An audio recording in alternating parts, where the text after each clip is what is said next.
Hi, and welcome to the Thank God for the Beatles podcast. If this is your first time, welcome, and if you are returning, it's great to have you back. I'm Karen, and joining me as co-host is my brother, Jeff. How you doing, everyone? We've spent a lifetime appreciating and loving the Beatles, and with this podcast, it's really an extension of our at-home discussions over the years. It's ever-evolving as we get older, and we invite you to join us at our Beatles Talk dinner table. This episode features The Beatles for Sale, which was released on December 4th, 1964 in the UK. Of course, Capitol Records chopped up the album into Beatles 65 and eventually Beatles 6, but we're going to focus on the original UK release. This is an interesting album to consider. Some critics and historians refer to it as a very cynical album. Others call it their meanest album. So despite what folks may say, I think that this album is really enjoyable, and it's one that I can listen to from start to finish without skipping songs or saying, I enjoy the delivery of how they perform the songs, and I think that this album really captures the spirit of what a great band they were, particularly their live shows in Hamburg and at the Cavern. So in 1964, at this time, they started recording the album August 11th, I believe, until about October 27th. And this is, a couple weeks after A Hard Day's Night. During this time slot, they were having a North American tour. They also had British dates. And they had their continuing obligation that George Martin and Brian Epstein wanted, which was you need to have an album, 2 albums a year, an album by the holidays, and another single. So here they've been touring. They are exhausted. It's been recording a movie. I mean, it's just been this intense. And so I think how we get to this place, it's just an incredibly demanding schedule. Pressure. I mean, let's put it, it's tons of pressure, but it was also in the throes of their initial success. So I think that they were riding that crest and just diligently doing the work, almost on an automatic pilot. I think they just kept working and working because they knew they had to capitalize on the success they were having, and they wanted that to continue. And of course, the record companies and all the other expectations placed upon them. I think that, there's like they say, there's no diamonds without pressure. And I think that the pressure yielded incredible results. I think especially for someone as almost undisciplined as John became very disciplined in that period because he was still in charge of the band pretty much. And so he wanted to create as much music as he could make. And they were very good at handling the pressure. They were awesome. I can't believe how people just diss this album as a negative album. All I think of it as is just the antithesis of A Hard Day's Night. A Hard Day's Night was exuberant and kind of exciting and full of energy, whereas even though it's mocked as lacking that type of energy or exuberance, I think it was only natural for them at this point to start looking a bit inward, still able to rock, still able to exhibit their live capabilities as well as songwriting, but they already showed signs of wanting to progress as songwriters, and they're showing their outside influences. So I think it's a great record. Well, with the pressure, the Beatles only wrote 8 original songs, and they had 6 covers for this album. And perhaps one of the most important things that happened in August of 64, I believe, it's when they had the chance to meet Bob Dylan. And earlier in 64, in January, Paul had bought the Freewheelin' Bob Dylan album, I believe. Mm-hmm. And had it in Paris and shared it with John. So they loved Dylan, and they loved how the words became as important as the tune. And so they got to meet Bob. And as they're drinking and sharing and chatting, he wanted to bring out a joint. And they're like, well, we haven't smoked. Oh, so we're going to go there. Okay. We haven't smoked. We haven't done that. And he goes, what do you mean? I thought I want to hold your hand as I get high. And it's like, no, I can't hide. So they get that's that. Bob. And an interesting thing about B.O.B. Bob, an interesting thing about that meeting is, of course, Paul, and remember, they're 22 years old and 24 years old. Paul says, "Oh, the pot, I'm thinking really clearly." And he asks Mal to take notes of his insights. Yeah, he got a whiff of the ganja, and then life had changed forever after that. Well, actually, yeah, there's that influence there, of course, influence of Bob Dylan. Although I don't want to overemphasize that. There's still very much a band, and Bob's a solo guy. But I think the person most influenced by Bob was John, and he demonstrates that in this album. So, and we'll get into that too. But yes, we can't underestimate influences, outside influences, but they're also showing a lot of their earlier influences of R&B artists too. So there's a lot to cover. This album is far more varied in tonality and in the songwriting styles, and as well as the choice of covers they used. I think it's more of a variety show in this album. Well, and the other impetus for John is what during John's writing tour for his book In His Own Right, there was some type of luncheon. I forgot the exact name of it. We talked about it, I think, during A Hard Day's Night. Right. Because he'd missed some of the shooting of the movie for it. So he met a journalist, Kenneth Alsop, and who was very respected. And this guy told John, it's like, you've been writing about she loves him, he loves her, he doesn't love her, she doesn't love him. You need to bring more of yourself into these songs. It's to bring your own experience into your writing. You do it within your book, and you need to transfer it to your songwriting as a band. And so I think that John is always open to suggestions and to improve himself. And so you see that as we talk about these songs, you see they start to change from "And I Love Her" or "I Want to Hold Your Hand." This is the stepping stone to their own transformation. Well, yeah, you can put it in those profound terms. I just think that they were tired. They wanted to change. They wanted to become more varied as writers. John was, as you said, he was receptive. If you look at a song like No Reply, which is the opening track on the album, that was the first, I think Dick James, the publisher, said to John that's the first complete story that you told in a song from start to finish. There was the first really complete song. And we understand what he meant by that. It goes through, you could take it as a fictional account, or you could take it of someone that was jealous and caught his lover cheating and demonstrating insecurity. And this shows a level of depth. It isn't just a happy, I love you, you love me. Like you said, it moved from basically kind of a shallow, danceable type happy love songs into transitioning into more realistic terms.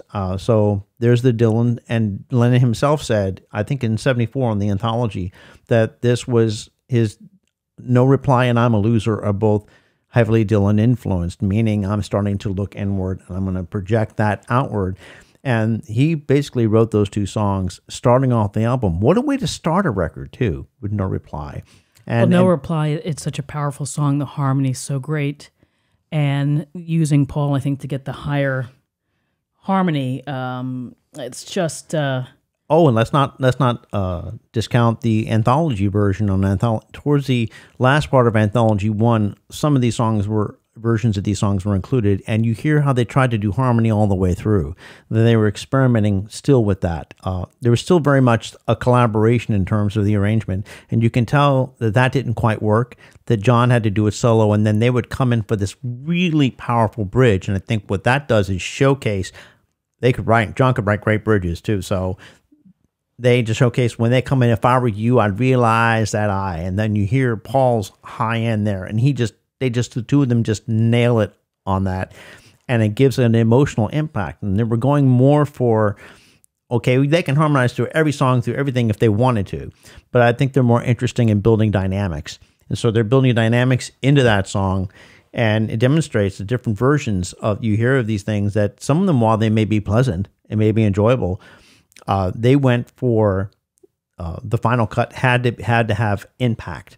So No Reply is a great tune. And fabulous. If I were you, I'd realize that I love you more than any other guy. It's the recurring jealousy theme and possession that John Lennon John starting to give us. But John was very open about revealing his insecurity. Now, sometimes he may be attributing that to a third person or a character. We really don't know if the protagonist is John, and a lot of people, when we were very young, weren't reading into that like we are now.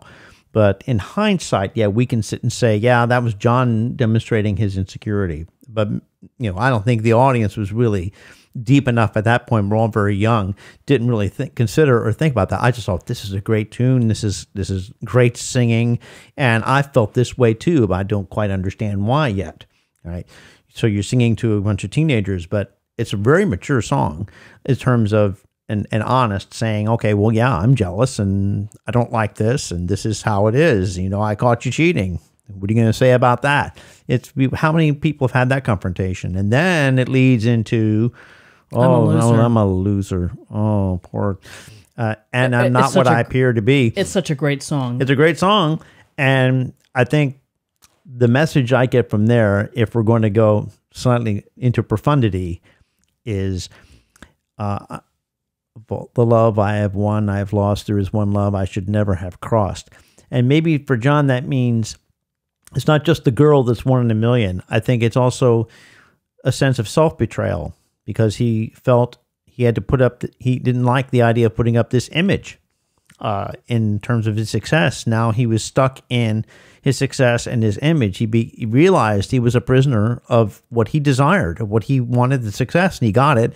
And all of a sudden, underneath, he doesn't feel like this was it, that this isn't the end.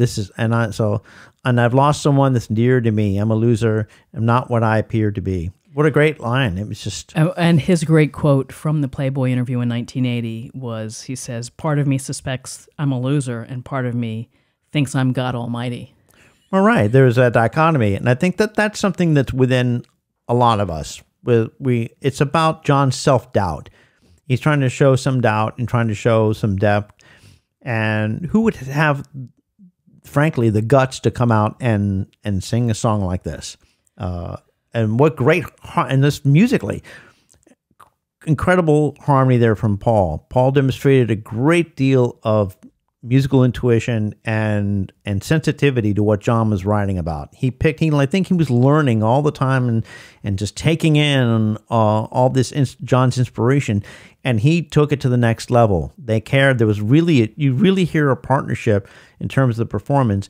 And let's not discount the idea that this is also the introduction of far more acoustic music from the Beatles, as opposed to, we had And I Love Her. We had some acoustic music on the earlier records, but here it's much more prominent. It's leading the album and saying that and I think what they're telling us is, okay, we're an electric band, but that's not all who we are.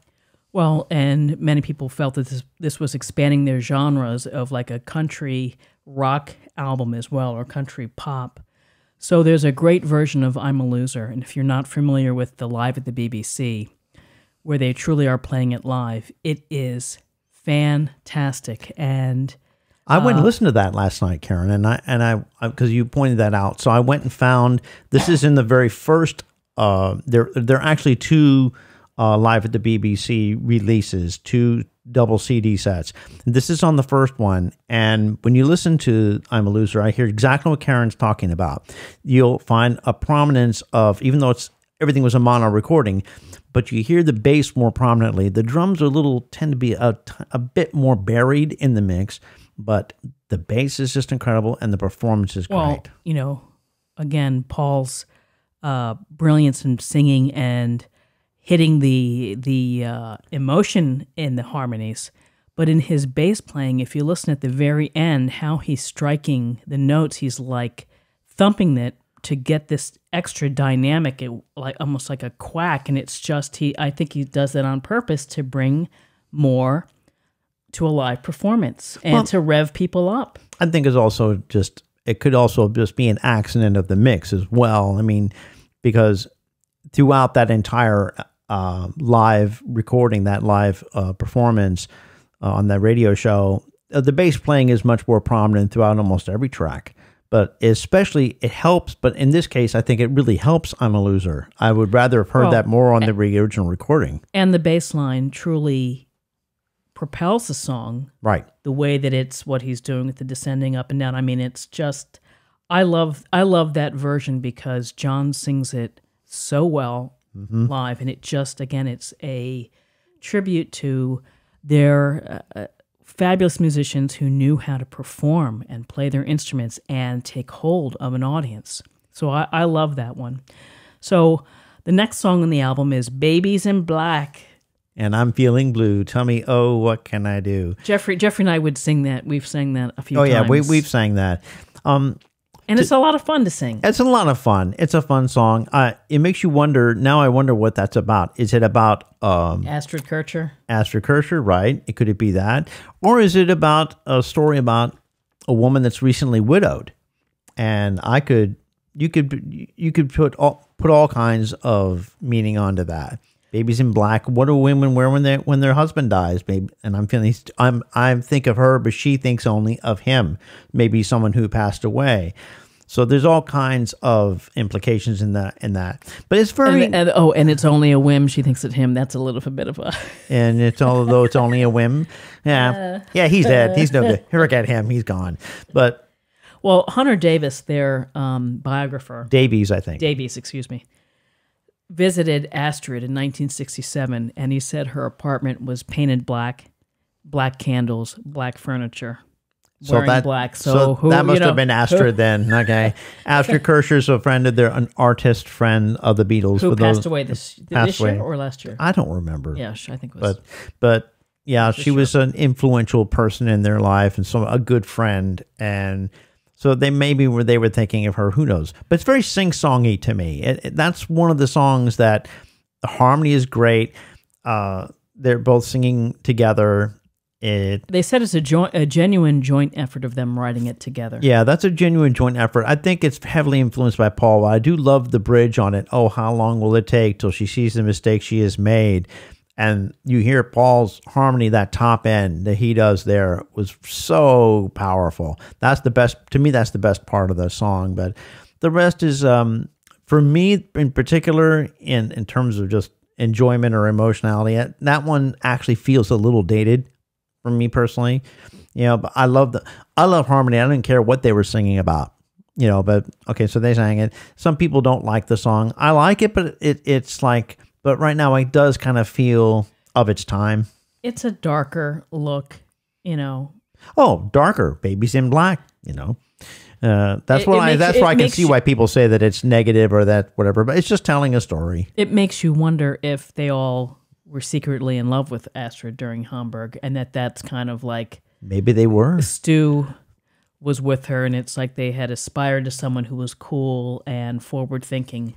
Don't know. Who knows? Who knows? Well, I'll leave it to all of you to investigate that and think about it. But I really want to talk more about rock and roll music because you skipped over. We got off. Oh, okay. No, I'm not going to skip. I'm not skipping anything. The next track is Chuck Berry's Rock and Roll Music, and I think that John's singing on this, and this again comes from their Cavern days. The Cavern where they initially performed.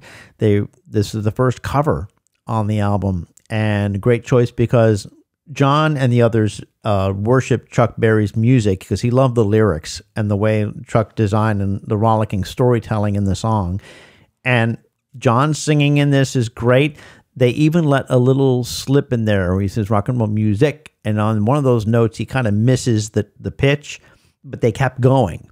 And it was recorded in one take. It was recorded in one take, but because the energy was so great and John's energy in it was so prominent, and you can tell he loved it and he was enjoying himself. So that's infectious, and he took and did justice to this classic Chuck Berry song. He gave it the energy, the whole band gave it the energy that you can tell they had been playing it for a while. They had perfected it. It was just, it's great energy. And and it's a great tribute to how they respected and loved American rock and American R&B, and black music and R&B in general. And, and compare this to later when, and not dissing the Beach Boys, I love them a lot. I love Brian Wilson and the Beach Boys, but they did a really horrendous, mediocre cover of this years later. That was just pointless and didn't really cover it as well. I just thought it wasn't as good. Nothing surpasses this version for me. Okay. Well, you have to think of all the hours that they put in of their live performances, their daily live performances in Hamburg and Liverpool, and how they, again, you take control of the audience with your energy and how you present the song. And Paul's always singing so joyously, right, just screaming and having fun. John, I think, too, and very joyously. And let's look at George too. Ringo's drumming and the playing on this was tight as a drum. That's why it's a great track to include on there as a great contrast to the more contemplative songs that the album started with. And I don't think I have anything more to say that. I'm glad that Chuck Berry wrote that song. That's one of my favorites in his book of accomplishments. I think that really set up a standard for them, and boy, did they nail that. And so now we have George Martin's, what he said at the time, his favorite song is I'll Follow the Sun, which is a McCartney old composition. Right. That Paul, because they needed to find some songs, he went back to his notebook of songs and pulled this one out. And later on, like recently or whatever, in the last 20 years or so, he said, well, maybe it wouldn't have made it into other albums, but we needed it at the time and recorded it. And it's pretty straightforward, pretty simple. I think it follows the same pattern that the other songs follow. It just puts a bit more of the optimism, Paul's optimism in it. But it says, and though I lose a friend, in the end you will know. So there's still a bit of melancholy. So I thought that's why that song has a bit of conflict in it. And Paul loved to submerge his conflict underneath a veneer of happiness. So I'll Follow the Sun is his sunny optimism, but that means, well, it's over between us now, but I'll remember this fondly, pretty much is what that song is about. And I think it's a beautiful little melody. It sounds like what a teenager would write after some type of romantic disappointment or breakup. And I really love it. I just think it's well sung and very simple and very pretty. And, Paul knew how to write those. He still knows how to write them, I think. But he has very few lyrics. I think it's like 12 lyrics and like 6 of them repeat or something. Yeah, I know, but it doesn't really need that much. And then you hear little, and then George Harrison does a sweet little solo in it that just imitates the melody, but he plays it very gently and treats it well, and what a great track. In Jeff Emmerich's book, I think he's very not pleased with George's effort on that song. Oh, he wasn't, and just said that he really didn't deserve it. And I think that it's either this song or another song. I'm not remembering correctly, but it's George was like telling everyone, I'm the lead guitarist, I need to play this, not John, something to that effect. But I would say that this song, in hindsight, is that you get to see a pattern with Paul, which is that it's all about Paul. Oh. And it's a selfish song. One day you'll find that I've gone, for tomorrow may rain, I'll follow the sun. You'll realize that I was the one. Oh, yeah. I was the one. I was the one. Well, every guy with an ego loves to say, hey, I was the one for you. This guy you picked is a real loser. Next one, oh, yeah, he's a real winner. It's that kind of justification for the failure of somebody leaving you and saying, oh, wow, I'm better than him. It's that kind of attitude in that. But it's really... But it's buried under a sweet melody, and I think it is a sweet melody. That every young person has a breakup, has a bit of insecurity in them, and that's just how guys are. It's a guy song. It's not just because it's Paul and his ego. I think it's just a guy song, and yeah, Paul does have an ego. He did, and I'm sure he does. But in that particular track, I thought it was very sweet. It's a very sweet little song with a bit of that edge. Yeah, I Lost You. And it fits right in, again, because we're thinking of an album as a whole. It fits right in with No Reply, I'm a Loser, Babies in Black, but Paul's version of that, right? And then we follow I'll Follow the Sun with this blistering vocal, as they say. One of my and this is one of my favorite tracks, and one of the favorite tracks of Beatle fans that they love to hate. Is called Mr. Moonlight, a cover song written by Roy Lee Johnson. And people have knocked this song, and it's got that kind of, I think they say, was it serious or was it tongue-in-cheek? I say the Beatles were smart enough to make that a bit tongue-in-cheek. It was covered in the cavern. They recorded this song because it was one of those obscure ones. It was originally played by an R&B guy named Piano Red, also later known as Dr. Feelgood. It was by a blues artist. But they probably first heard the recording done by the Hollies. Graham Nash had sung this before the Beatles did. And also the Mersey Beats had covered it.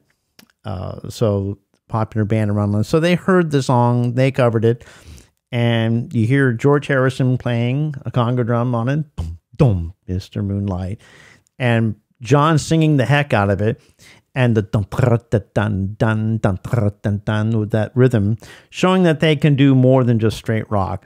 They were actually having fun with it. On the night you don't come my way, I pray and pray more each day. It's just an excuse to sing a song, and it's sort of like John's Besame Mucho, because Besame Mucho is, doing that type of lounge song. I think it fits right in with the record. It adds a touch of lightness to it, and it needed that. So there are critics that say, oh, we should put in Leave My Kitten Alone on there. Well, you go listen on the anthology for Leave My Kitten Alone, which is a good recording and great vocal, but it doesn't fit this album at all, in my opinion. Leave My Kitten Alone is very driving and good, but the vocal tends to be a little buried and echoey, and I just don't really like the song all that much, frankly. So I think it was a smart decision by George Martin to leave that off the record and put on Mr. Moonlight.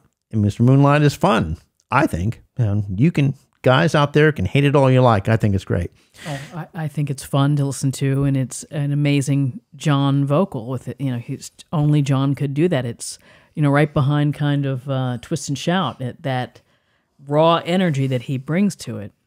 And speaking of raw energy, McCartney's version of Kansas City, hey, hey, hey, hey. Hey, hey, hey, hey, hey, hey. But Lieber Stoller and Little Richard kind of pieced together as a bit of a medley. One that they did on their live show. Mm-hmm. And it's just, when you watch the videos on YouTube of Paul singing this, I mean, the screaming and the delivery, it's just pitch perfect. Oh, yeah. Oh, yeah. It's Paul, I think, at his bluesiest type of singing, the kind of singing he wanted to get away with, which he did on Oh Darling later. He really just rips into this song in Kansas City, and he was doing R&B. He was clearly wanting to make this an R&B tribute to R&B artists, and to his vocal idol, Little Richard, who taught him how to do the screaming and the woo. Well, he threw that in at the end, and then you had the Beatles answering "Hey, hey, hey" back. And it's such a fun group effort. I think it's a really fun track, and I think that Paul's answer to John's Mr. Moonlight, his Kansas City, following that, saying, yeah, well, okay, you thought you could sing that, I'm going to try this. It's a bit of the competitiveness between them vocally, because they were both great singers. So, yeah, that great contrast. I loved it. So on the hey, hey, hey part of that song, even Ringo joins in. They're all singing in... it's like the shout and the callback in the song, right? Which The shout and the callback in it. It's awesome. Mm-hmm. Oh yeah. So, yeah, I love it. I love it. They didn't have to rehearse those; they were playing those in the cavern. Let's remind ourselves: the only songs that they needed to rehearse were the ones they'd written for the record. So, 8. Now, how many we got? 8 originals and 6 covers. That's right. Right. Well, when you're tired and you're out of energy for 22 to 24-year-olds, supposedly, you pick up on what you know and just, put it on the record. And that was fantastic. Well done. And then we lead into 8 days a week. And you want to talk about the intro and outro recordings, especially ones from the anthology. I thought they were really wonderful.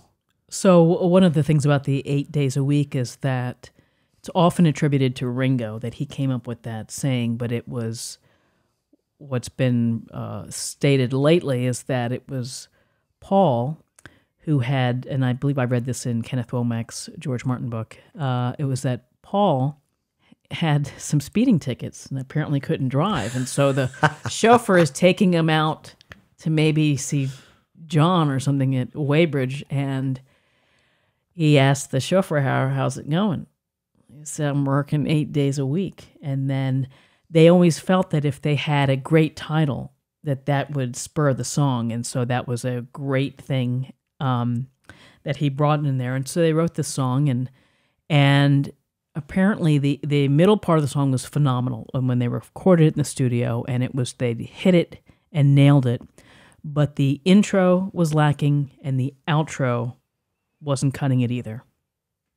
And so George Martin, during this album, George Martin begins to let the Beatles lead the way, and they are so eager to learn new techniques, to use new instruments, to be a part of the process, that they're trying to problem solve.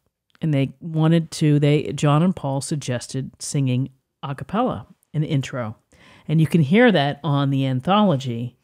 But I really love that. It didn't cut it. It didn't make it on the album because they ended up with the guitar intro. No, what they did is they faded it in. Norman Smith, the engineer, which was a new technique, instead of, hey, you fade out at the end of the song, they faded it in and brought it right into the thing. And they also moved, I believe, the hook to the front to get people to pull them in.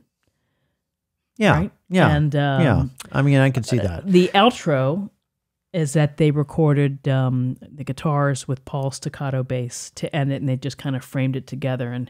And 8 days a week was a single in the U.S., but not in the UK, because they didn't want to do singles off the album. They thought it was a jip, that they were jipping the audience. Oh, that's It's just the stupidest thing yeah, ever. it's a stupid. I'm sorry, I love you, UK, but that was we all know now that Bizarre. notion is passé. It's a record company construct. It's I don't understand it, but I think they thought that singles could make them more money outside of albums for some reason, or that singles were just promotions in and of themselves. And I think that the album could have benefited from a couple of those singles, but I'm glad that 8 days a week is on this record. Everyone loves this song. It's a great thing. And I do love that vocal intro. I wish that they'd found some way. Now, if I were doing a modern version of that, I would take a little section in the middle and do an a cappella, and then just do the oohs and stuff, and somehow weave that back into the song, because it's just so cool. But in those days, they just wanted to be consistent. And then we have that hook guitar intro that fades in, like you said, and then fades and just ends solidly. Outro. Yeah. Then when it ends in that type of rhythm. And I remember working in the student union at the University of Maryland, and I was one of my jobs there was to help set up tables for events. And I was with my African-American friend, and that song came on the air. Well, yes, I can say that because it's R&B. It has that kind of feel to it. And he just sang that thing. I loved that song to death. And we were just both like singing that song out loud, working together. And I could tell you that everybody loves this track. I don't understand. I think it's one of their most greatest commercial achievements, in addition to just being an incredible recording. And 8 days a week, I thought maybe Ringo could have come up with a malapropism like he did before with Hard Day's Night, but that's not the case. It was a driver. He gave Paul the idea, right, for the title? Yes. So I'm very impressed with it. Well, I think that John's a little dismissive, or was in over the years of it was just like, but it's just a power pop song. Oh, come on, John. I think there was probably more Paul's song than his, and he was just a little jealous, come on, John. If you're listening up there, we love you, man, but I think it's great. So, that's that. But then you want to whisper words of love. Oh, words of love. Buddy Holly. One of my very, very favorite songs by Buddy Holly. And I don't know who would have introduced that into the group. They were playing that in the cavern. But I love the song because it's got that kind of you hear the little percussion in the back. And then you hear this really low harmony. Well, then they sang it 3 into 1 mic. 3 into 1 mic. And so you hear the low harmony on it. And they must have practiced and done this a lot because it's just absolutely perfect. And I think it's kind of sexy in a way. And the voice is just, hold me close. And the way they sang it. I think he's having a little fun with it. I mean, I wouldn't say that it's like a little, I can't describe it, what I'm trying to say, that it's a little, maybe it's a little hokey. No, I don't know. I just think it's great. I think that harmony on it, they were paying tribute to Buddy Holly. They love Buddy. Everyone likes Buddy. Well, Buddy's gone, but we loved, that was one of his better songs. And I think that George Harrison played really clean. He did some great playing on this, a clean playing on it. They did, you can tell it was well practiced, and they got their voices come together perfect all through John, George, and Paul all singing together on that. I think it's a great recording, personally. It's one of my personal favorites on the album. And at the time when I was younger, I didn't know who had written it. I didn't know who Buddy Holly was. So, and that's the thing, when you're young and you're a kid and you're listening to this, you think that the Beatles wrote them all. And then you have to go back. You didn't know who wrote what. You have to go back and say, oh, they didn't write that? That's you not didn't one really, of their songs? But back then, you didn't really care. I mean, you when you were a listener and you're little, you just went, oh, you want to sing with that one? That was great. I just go by the recording and what I heard, and I just loved it. And then then Ringo's really happy on this record. Why? Because he gets his own track again. He hadn't had a solo track singing on a record since. Well, he didn't have one on Hard Day's Night, I think. No, he didn't have anything on Hard Day's Night vocally, but he had Boys, which was done earlier.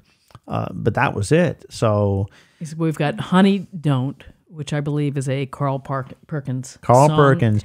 And it's perfect for him because Ringo loves that country western thing. That's what he loves it. Well, it's more country rock. And remember that the formation of rock and roll was said to be in combined elements of country and western at the time, and R&B kind of thrown together. And Ringo's, and it was written in kind of a limited vocal range because Carl Perkins is Carl Perkins, and it's got some clever lyrics. Well, I love you, baby, and you ought to know I like the way that you wear your clothes. Everything about you is so doggone sweet. You got that sand on your feet. Honey, don't. And I don't know what he's saying to her, saying, honey, don't do this, don't do that. But it's it fits Ringo.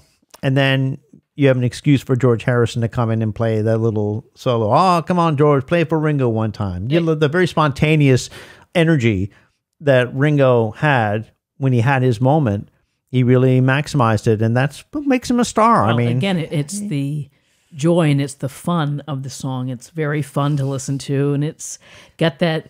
It's got that kind of that little underpinning of it. It's just got that little bit of drive in it, and sometimes I love you on a Saturday night, Sunday morning, you don't look right. What a great, you've been out painting the town. Baby, been stepping around. That's good stuff, Carl. Or messing around, whatever. Messing around. And the irony, I think that Carl Perkins was George Harrison's, one of his heroes. He loved Carl Perkins. He loved his playing on guitar, and he imitated that style to the T. And they all loved Carl Perkins, but I never really heard George do anything with Carl Perkins. Individually, except when they performed on stage live in the 80s and did each other's songs, and he was on stage with him, and that was a great thing for George Harrison, obviously. But recording wise on records, I think that we had Paul on Tug of War, do his bit with Get It, and Carl was in on that, and he was in on this with Ringo singing lead on it. But I bet you George Harrison probably would love to have sung that too. Because, they all loved Carl, and we all like Carl. Carl's just a likable guy. He was it's not so much country to me, it's more rockabilly. It's how I think of Carl Perkins. He's more like that rockabilly stance. Part of the 50s. He's part of that group of early rockers that were experimenting, and he added that little twang to it. And Honey Don't is a fun. It's a fun track. It's one of the few of Ringo's that I don't skip through. Sorry. You were so unfair to Ringo. I'm sorry. I know. Come on. You don't give Ringo enough of a chance. He is Richard Starkey. He's a star for a reason. Yes. Okay? Yes. So, he's got his thing, and he still has his thing, and he keeps doing it. God bless him. Well, as we record this is just after the throes of the holidays in the United States. So December 28th to be exact. So and there's still stuff coming out currently with Ringo Starr and Paul, the surviving Beatles. And I think that even though they're old men, they bless their hearts, they're still working. So, and we're all the better for it. But so every little thing. We have Paul wrote this at the Asher residence. Every and little again, it's thing. another little, every little thing she does for me. She does for me. Yeah. And the thing she does for me. Ooh. Yeah. Well, yes, it is about me. When I'm with her, I'm happy just to know that she loves me. Although it's John singing lead on that song. I thought they were singing in unison. It sounds it's hard to tell. Are they singing in unison? I think for some of it? Me listening to this, as far as whether or not it was unison, John's voice is more prominent on the song.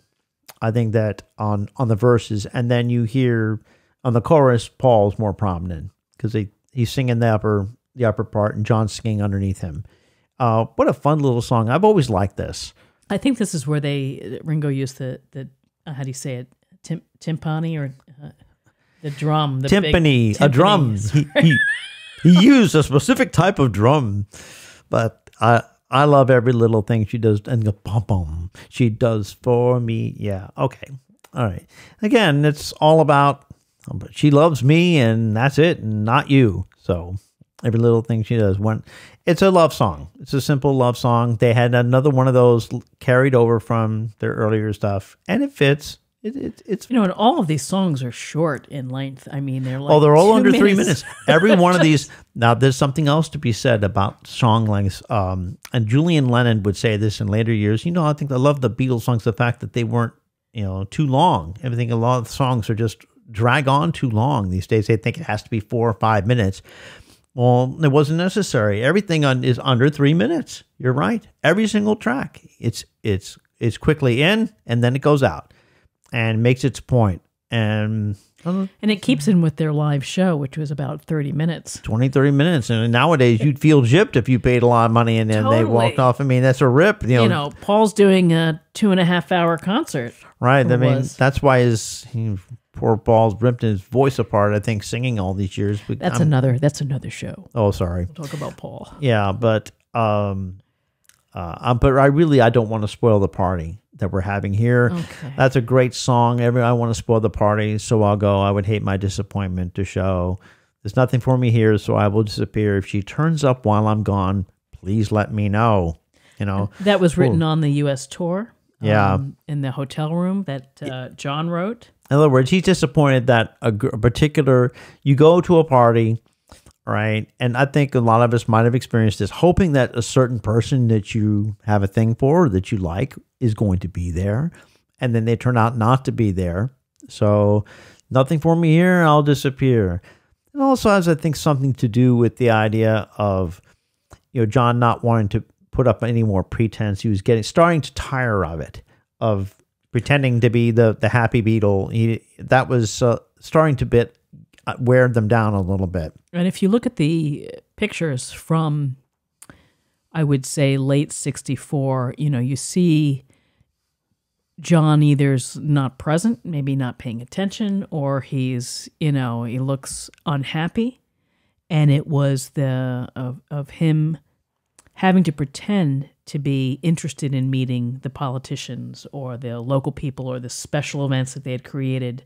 And again, it goes to the Beatles for Sale, which is they were being sold with all of the crap that was sold, the Beatle wigs, the Beatle lunch trays. In fact, we have merchandising. One of those lunch trays. We have one of those. We have that's an inevitable thing about marketing is you become, when you yourself become the commodity, and you're still a human being and you have more depth than that commodity does, but you are recognized that now you have started something, and your manager wasn't even smart enough at that point to have given you more money on the merchandise. The licensing. Sadly enough, yeah. Savvy. He wasn't savvy enough. Okay, he was smart, but not, in some ways, a little naive or not savvy. He was just inexperienced, I think, in that. Right, and so right. You had all of this the Beatle games, the Beatles. And I had a few of them. Tons of stuff. Do you remember we had that stuff? Do you remember I had we have some a lunch tray. We had the lunch trays. Remember the low lunch trays? We had, I think, some Beatle lunch boxes. I had a lunch. I did. I went to school with the Beatles lunch box. I did. I still have the lunch tray. You still have the tray? I do. I don't even know where the lunch box is now. Oh, long gone, I'm sure. Oh, and that's a shame because now their collector's items probably worth a lot of money. But anyway. But it goes to the self-revealing, bringing your true self into these songs, and it's just everyone can relate to this song, right? And I always love this song, and I think it has some beautiful harmonies. And again, Paul, though tonight she's made me sad, I still love her. Another one of those great Beatle bridges when Paul sings that, and John comes in underneath him. That is just vocal heaven for me. And listening to that, and you had the electric guitar and the combination of electric and acoustic on this song, showing the conflict of emotion on it, and it's just a really great track. I can totally relate to this song, but then Paul gives us an admonition later. He says, "Look, what you're doing." What you doing to whom? To me. Paul is singing, look what you're doing. I'm feeling blue and lonely. I, me, mine, He's not getting what he needs. And again, they're saying this is the undercurrent of his relationship with Jane Asher, the actress. Was he dating her at that time? Yes. In fact, one of the comments that I read in one of the books was that the reason why they had fewer songs is because Paul was distracted with Miss Jane in his relationship. So take it, who knows whether that's accurate or not, but because, you really never know what. Well, musically, what I really like about this track is the way it starts with Ringo, and then you have the guitar riff coming in, that comes in, and before they start singing, I think the song kind of needed that padding because as a song, it's a bit light on its content. It's not really doesn't have that whole much depth to it. There's a great book. Paul sings it great because Paul could sing anything he wanted to, and I remembered enjoying it. And when he says "You've got me crying," which is like he always puts a little nugget in there of his emotional state. Right. You have to. He's not as overt as John. He's subtle. John is direct. Okay, John is direct. He comes out and says it, whereas Paul likes to bury it under a veneer of sweetness. But I'm going to dare you to find out. I'm going to drop you a little hint. He likes to hint at things, and he carried on that pattern later. But and the other thing is that as a result of bringing pot into their life and Paul believing that he saw things more clearly, he said, I was thinking more clearly. Yes, he was thinking more clearly as a result of the ganja, right? And this is maybe how he's thinking about his maybe it just relationship. Made him, well, I think it does tend to make you a bit more paranoid, so maybe he was expanding his awareness outside of his immediate realm, meaning outside yourself and what you're doing to me. And we've all can relate to this song because it's general enough that we can look at someone and say, hey, what are you doing? What's going on with this? So I get the point of that. It's really, and I like the song as a track. It's singable. It's fun. I don't rank it as up there as among the highest of his accomplishments, but I think it fits right on with the album and the whole tone of it, meaning we're going to, go a little further than just I love you and you love me. But everybody's trying to be my baby. Hold on. The lyrics from that are on the Lafayette Motor Inn from Atlantic City.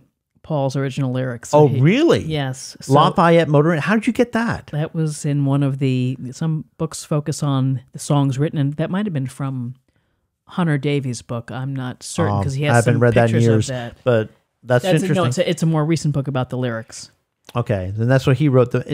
You write wherever you are. If you're in the business of writing a song, I remember sitting there trying to write on a piece of paper or a napkin or a cassette recording, and that's what we do. I mean, it's writing and inspiration is never always a convenient thing. So wherever you're at, whatever's sitting there, if it's a table napkin, I remember writing a song on a napkin. I was at work coming up with a song I wrote. I won't mention it here because I'm not here to promote myself, but that's what people do. Okay, what you're doing is that type of song. And again, the difference is between John and Paul. Paul having his notebook of all his songs, and John bringing in the scraps of paper, the back of an envelope, wherever. And it's just because they're in a hurry. These guys are like constantly on the go, constantly have to be somewhere, the next day. Maybe they did a bit of recording and then they had to go out and play a concert and then come back and then record another song later. I mean, isn't that kind of how the schedule worked out for the recording of the album? They had to book the time in between the appearances and the concerts, and again, imagine that they're doing they're doing live sessions. In fact, after we finish this last couple songs here, Everybody's Trying to Be My Baby, I'll share something about one of the recording sessions. Everybody's Trying to Be My Baby. So yeah. I love it. I love the song. It's a single take. Oh, yeah, it's a single take. And George nails it, don't you think? And George really gets to sing on this one. That's the only one he's actually singing on. And poor George didn't get to write anything for this album. So that's been noted. There's been kind of a lack of writing from George. But that's a great track for him to sing. And there's versions of him doing it live at the Hollywood Bowl, which weren't quite as good. But there are a couple live versions that are out there on the Anthology 2, I think, has that. So that's just what a fun little track.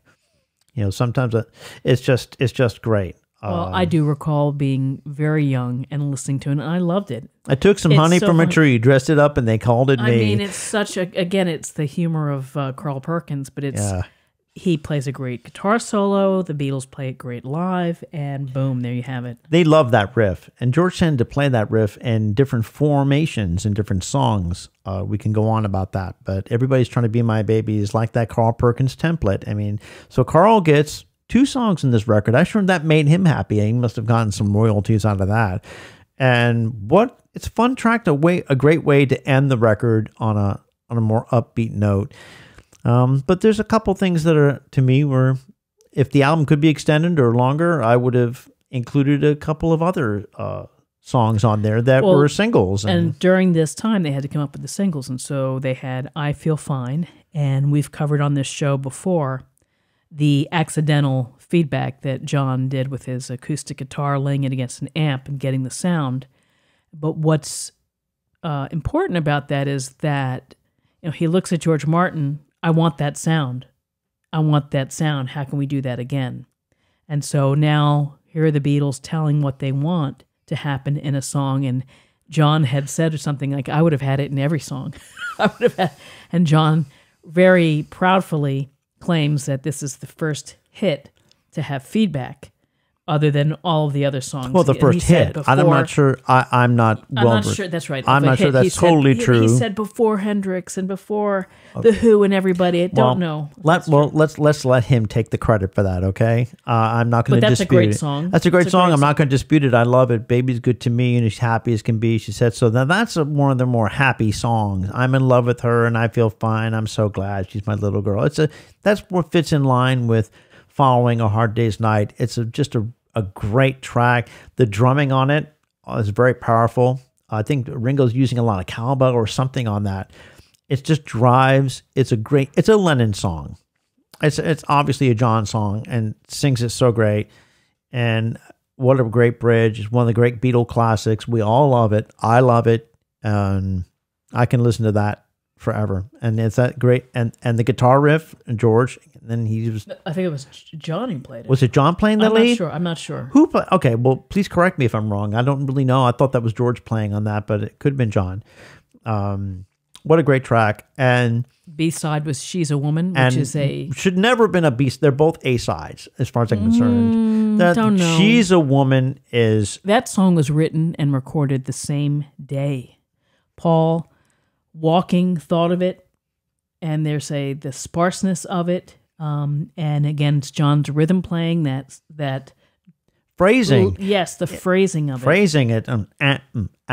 It's got that driving rhythm of it. To me, it's an extremely R&B song. And Paul showing that kind of vocal where he loves to just tear into it. And the lyrics really, it doesn't matter what he's really singing. It just says, my love don't bid me presents. I know that she's no peasant. Okay. One of the worst lines ever. The worst lines. Only ever has to give me love forever and forever. Well...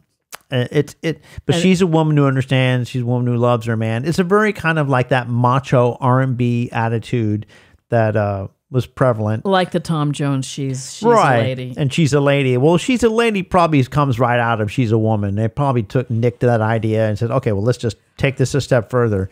There is one little subtle nod to Bob Dylan in that, and that's Turn Me On When I Get Lonely. Turn me on when I get lonely. The censors missed because in A Day in the Life, Turn Me On got to them banned. They thought it meant drugs. That's right. I think he meant turn me on in terms of apparently they attraction, sex. I think it's a very sexy song actually. It is. It's very driving. It's just that kind of feel to think of, and I think Paul tended to drive that home when he did that acoustic. He took it down. He did it in A originally, that really high vocal. And then he took it down in later years. In 1991, he was on VH1 Unplugged, and he did and played it in E, and had that kind of rhythm, ding, and then the piano was playing some of the stuff that the guitar was doing. It was it was that dun dun dun. Yes, it's a sexy song. I think it's a great tune. It could have been, as far as I'm concerned, it could have been an A-side. And they liked it so much that they took a little recording in Help. That they had to stick that in Help when they were in the tank. I thought it was in the tunnel. They were in the tunnel. Oh, they were in the tunnel. Right.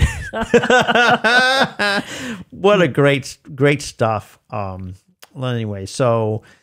The irony of the title, you wanted to mention something about the title. We covered it. We did kind of cover about the Beatles for for sale, which is it goes into how they looked. They looked tired and depressed and the irritated on the cover. And the cover photo shows it. It's like, what a crappy picture. I'm sorry. I mean, I love any picture showing all four of them in it, but look at the look in their faces. Like, okay, another picture. Okay, it was taken in Hyde Park by Robert Freeman. Robert Freeman, one of their coolest people. The great in their inner circle, the time. He let them, right. We discussed him before, and that's a really, it is kind of a dreary looking cover.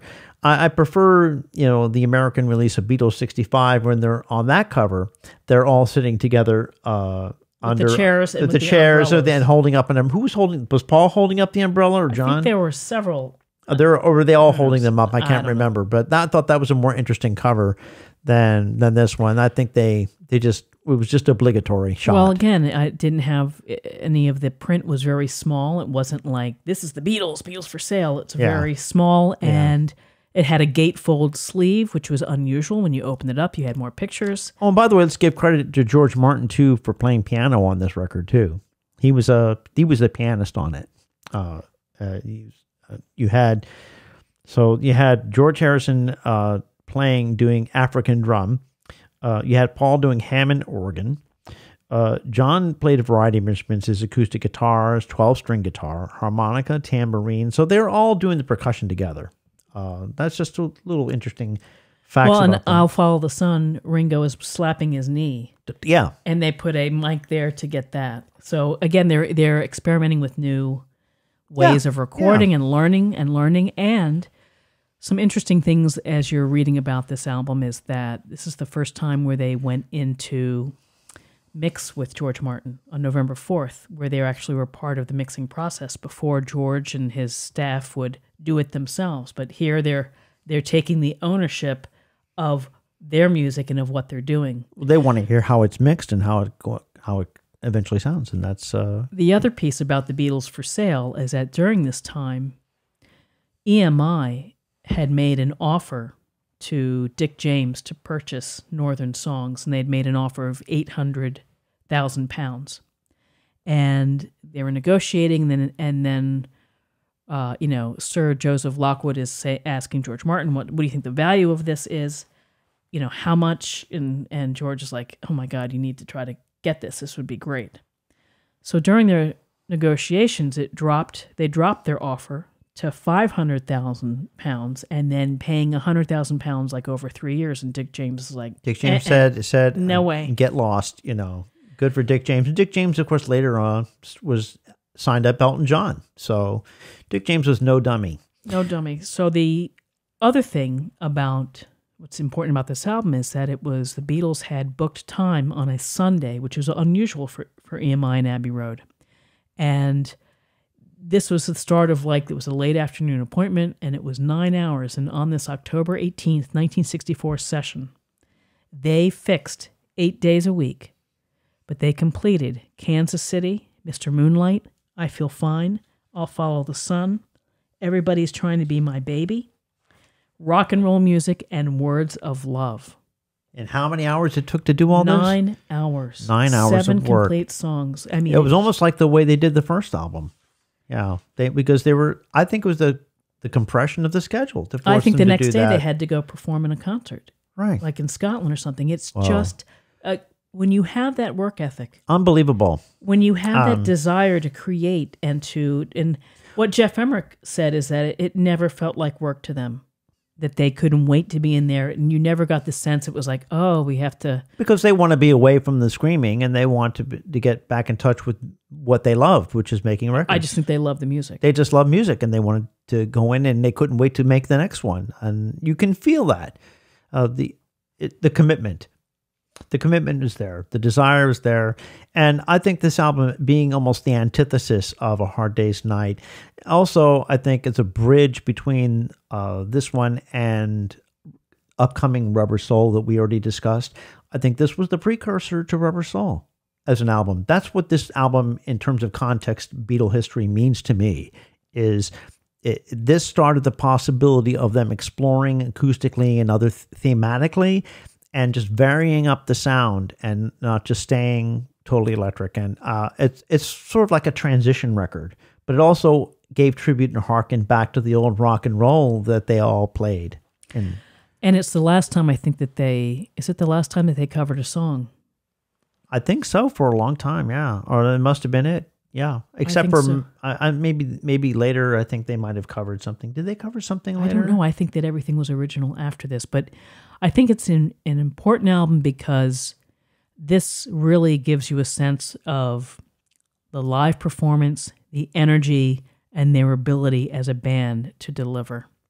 And it's nice to have these, I would say it's nice to have the covers of Rock and Roll Music, of Kansas City, of Everybody's Trying to Be My Baby. So I think that we have exhausted all of our facts. I'm a little tired. I think I'm ready for another coffee. Beatles for Sale. Yeah, Beatles for Sale. And the British album called Beatles for Sale. Bless the Brits. Thank you, guys. Thank you all to our listeners out there in UK. Even though we're Americans and we didn't get to hear it the way you heard it, but we still heard it. We still love it. It's great. And we thank everyone out there for joining us and listening to us. I believe this is our 8th episode, right? Mm-hmm. So thank you for staying with us. We love talking about this, and I have so much fun, Karen and I, trading our information, and sometimes she corrects me and vice versa.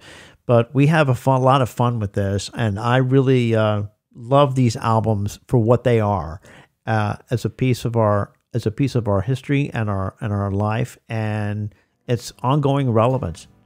And we trust that if you've listened that you feel the same way. So thank you so much for listening. And of course, you can find us on iTunes, Amazon, Anchor, other podcast platforms. We also post this podcast to our YouTube channel, Thank God for the Beatles, with some pictures from the recording session.